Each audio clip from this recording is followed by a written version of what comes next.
అది ఒక పచ్చని అందమైన పచ్చిక బళ్ళతో నిర్మితమైన కుగ్రామం. ఆ గ్రామం చూస్తూ ఉంటే ఎంతో ఆనందభరితంగా, మనసు ఉల్లాసంగా, ఉత్సాహంగా పరుగులు పెడుతూ ఉంటుంది.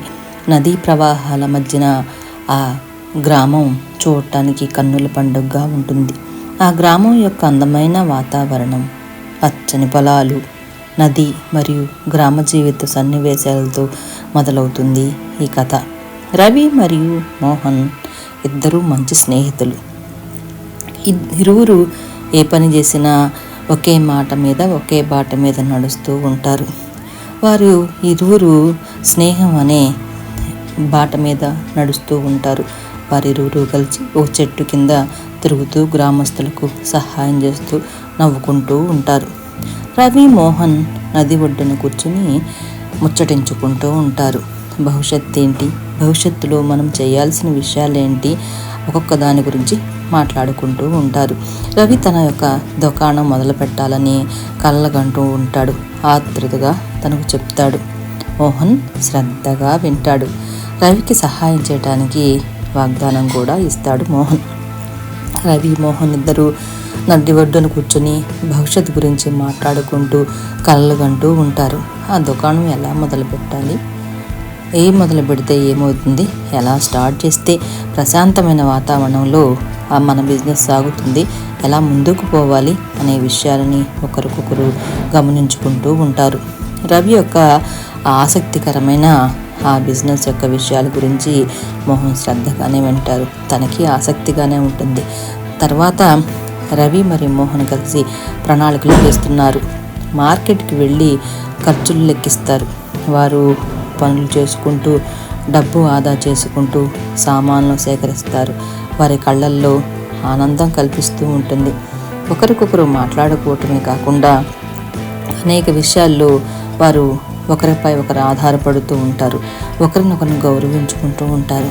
ఏ విధమైన ప్రణాళికలు చేసినా కూడా వారికి ఎటువంటి ఇబ్బంది లేని విధంగా ఆ యొక్క పనిని ముందుకు సాగించుకుంటూ ఉంటారు. ఒకళ్ళ విషయాన్ని ఒకరు గౌరవించుకుంటారు.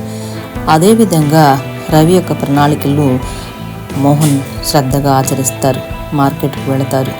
ఎలాంటి ఖర్చులు అవుతాయి, ఏ విధంగా మనకి ఈ ప్రణాళిక ముందుకు సాగుతుంది, ఎలా ఖర్చులు లెక్కించాలి, వారి పనులు చేసుకుంటూ ఆదాయ వ్యయాలు లెక్కలు వేసుకుంటూ పేపర్ మీద కావలసిన సామాన్లను వారి కళ్ళల్లో ఆనందం కనిపిస్తూ ఉంటుంది.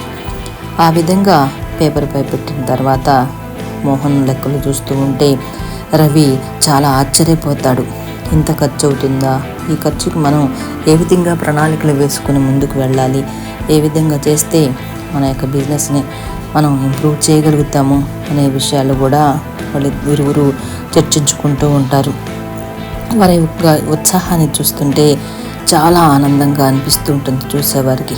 మార్కెట్ ఖర్చులు వీరు భరించగలరా, వీరు ఎంతవరకు భరించగలరు అనేది ఆ గ్రామస్తులకు చాలా చాలా అనుమానంగా ఉంటుంది. నిజంగానే వీళ్ళు ఊర్లో బిజినెస్ స్టార్ట్ చేస్తే ఎలా ఉంటుంది, నిలబెట్టుకోగలుగుతారా, ఆ బిజినెస్ని ముందుకు తీసుకుని వెళ్ళగలరా అనే విషయాలపైన కూడా చాలా శ్రద్ధగా ముందు గ్రామస్తులు ఆలోచిస్తూ ఉంటారు. రవి, మోహన్ ఇద్దరు కలిశారు కదా, అలా ప్రణాళికలు వేస్తున్నారు. ఏంటి, మార్కెట్కి వెళ్ళి ఖర్చులు ఎలా లెక్కిస్తారు అనే దానిపైన వారి ఉత్సాహాన్ని చూసి కొందరు గ్రామస్తులు నవ్వుకుంటూ ఉంటారు, కొందరు అనుమానపడతారు. కొన్నిసార్లు వీరి ముఖాల్లో నిరాశే కానీ మరోవైపు వారి సంకల్పం ఉంటుంది. ఆ గ్రామస్తులు చాలా హాస్యాస్పదంగా వారిని చూస్తూ ఉంటారు. వీరు నిజంగానే ప్రణాళికలేనా, కార్యాచరణలోకి ఏమైనా పెడతారా అనే విషయాలపైన వారిరువురిని చూసి నవ్వుకుంటూ ఉంటారు. చాలా సోద్యంగా చూస్తారు. నిజంగా వీళ్ళు ప్రణాళికలు వేయటమేనా, లేదా పనిలోకి కూడా వెళతారా, ఇలాగే బిజినెస్ అంటారు. గతంలో కూడా చాలా బిజినెస్లు చేశారు, సక్సెస్ అవ్వలేకపోయారు. ఇప్పటికైనా సక్సెస్ కాగలుగుతారా అనే విషయాల గురించి ఆ గ్రామస్తులు చర్చించుకుంటూ ఉంటారు. అదేవిధంగా వారి యొక్క ఇరువురు ఉత్సాహాన్ని వారు చూసి వీళ్ళు అసూయపడతారు, అనుమానపడతారు. దుకాణం పూర్తవుతున్న సమయంలో ఒక తుఫాను వచ్చి అన్నీ ధ్వంసం చేస్తుంది. అది ఒక పెద్ద తుఫాను. బీభత్సమైన గాలి, ఇళ్ళు, రేకులు, చెట్లు, చేమలు, పొదలు అన్నీ పడిపోతాయి. అన్ని గాలికి ముక్కలైపోతూ ఉంటాయి. రబీ వర్షంలో నిలబడి వారి కష్టాలు, మిగిలిన అవశేషాలను చూస్తూ బాధపడతాడు. మోహన్ అతన్ని స్వాంతనపరిచే ప్రయత్నం చేస్తాడు. కానీ తనలోనే కలత చెందుతాడు. రవి ఎంత కష్టపడి మనం ఈ బిజినెస్ను ప్రారంభం చేసామో, ఇంత నిరాశ నిస్పృహతోటి మనం ముందుకు వెళ్ళాల్సిన పరిస్థితి వచ్చిందా అనేసి చాలా బాధపడతాడు. ఆ తర్వాత మోహన్ తన భూమిని అమ్మే దుకాణాన్ని మళ్ళీ నిర్మించడానికి డబ్బులు తెస్తాడు. రవి ఆగిపోవాలని భావించిన మోహన్ అతనికిచ్చిన మాట గుర్తు చేస్తాడు. వారు మరింత సంకల్పంతో మళ్ళీ కట్టడం మొదలు పెడతారు.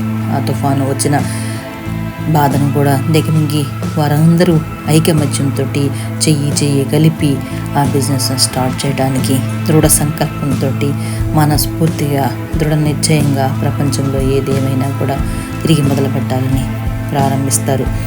దుకాణం మళ్ళీ తెరుచుకుంటుంది. గ్రామస్తులను ఆకర్షిస్తుంది.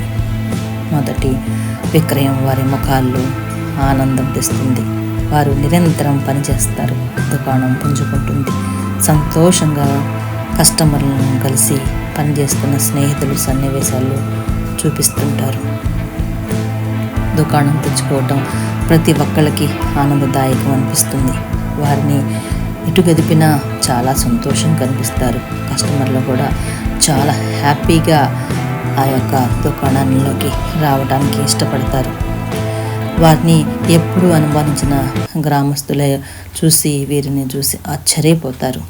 ఆ రోజు నుండి దుకాణం మళ్ళీ తెచ్చుకోవటం చాలా ఆనందం ఇస్తుంది. మొదటి విక్రయంలోనే వారి ముఖాల్లో ఆనందం 1000 రెట్లుగా కనిపిస్తూ ఉంటుంది. దుకాణం పుంజుకున్న విషయం గ్రామస్తులకు తెలుస్తుంది. వారు స్నేహితులతో కలిసి దుకాణాన్ని సందర్శించడానికి వస్తారు. అప్పుడు రవి మరియు మోహన్ ఎంతో సంతోషంగా ఉంటారు. వారు ఎప్పుడు అవమానించిన గ్రామస్తులు ఇప్పుడు రవి మరియు మోహన్ను గౌరవిస్తారు. వారు కష్టపడి పనిచేయడం మరియు స్నేహంగా గ్రామానికి ప్రేరణగా నిలుస్తుంటారు. గ్రామస్తులు దుకాణాన్ని మరియు వారిని అభినందింపజేస్తూ ఉంటారు. చాలా సంతోషంగా, చాలా ఆనందంగా ఒకరికొకరు అభినందించుకునే విధంగా వారు ఆ యొక్క బిజినెస్ను స్టార్ట్ చేస్తారు. వారి కుటుంబ సభ్యులు కూడా చాలా సంతోషపడతారు. ఎక్కడికైనా ఏ విధంగా ఇలా కలిసికట్టుగా స్నేహవంతంగా ఉంటే ఏదైనా సాధించగలమని చాలా ఆనందంగా, ఉత్సాహంగా తమ జీవితాన్ని ముందుకు సాగిస్తారు. వారు కలిగిన కలలు నిజమయ్యాయి అని వారి కుటుంబ సభ్యులు ఎంత ఆనందంగా, సంతోషంగా, ఉత్సాహంగా ముందుకు నడుస్తూ ఉంటారు. ఇదే క్రమంలో కొన్ని రోజులు, కొన్ని సంవత్సరాలు గడిచిపోతూ ఉంటాయి. వారి యొక్క ఆనందానికి అవధులు లేకుండా పోతాయి. చాలా సంతోషంగా ఉంటారు. రవి మరియు మోహన్ మళ్ళీ చాలా చాలా సంతోషంగా ఆ యొక్క గ్రామంలో తిరగాలని కోరుకుంటారు. వారి యొక్క బిజినెస్ క్రమేపీ పుంజుకుంటుంది.